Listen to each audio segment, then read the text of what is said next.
For today's episode we have Raichu. Though it is its evolution, Raichu is always playing second fiddle to Pikachu. Hopefully in competitive this isn't the same. Let's get into this. While certainly not a world beater, Raichu's stats aren't that bad. It has a great speed stat and alright offenses. Its physical bulk is pretty bad, but with some investment Raichu's special bulk is at least usable. It is worth noting that its speed tier was actually buffed in the transition from Gen 5 to 6, from 100 to 110. While this isn't a huge change, it actually gives it a pretty great speed tier. Raichu is in a bit of a strange place when it comes to tiering. Sure, it technically is hanging out in untiered, but it still has a niche in ZU, the unofficial lowest tier.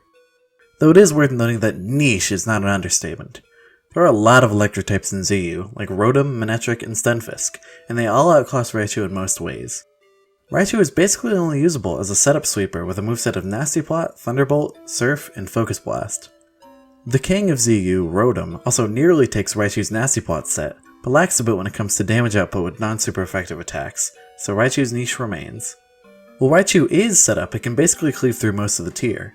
It beats out walls like Articuno, Rhydon, and Miltank, though it does have a problem being revenge killed by mons like Scarf, Sock, and Thwackey. It also at times is a bit too reliant on Focus Blast, so if you miss one, it's likely your sweep will end. Raichu is definitely not a powerhouse of ZU, but with some support, it can still put in some work. Speaking of support, in VGC, Raichu performs an almost exclusively support-based role. There's a wide variety of status moves and ally support. Things like Fake Out and Feint can stop the opponent from taking actions. Moves like Charm, Eerie Impulse, and Electro Web can quickly shift the momentum of a game. It also has access to Nuzzle, Sing, and the pivoting move Volt Switch. All of these options and many more let Raichu perform a lot of different roles in any one VGC game. Raichu also works well with his ability Lightning Rod in order to enable the many strong electric weak threats in different formats. Be it Gyarados in the earlier series, Lapras and Moltres Galar in the Crown Tundra, or Kyogre and Yveltal in restricted formats, Raichu will always have at least a small niche in VGC, enabling these monsters to live without worry.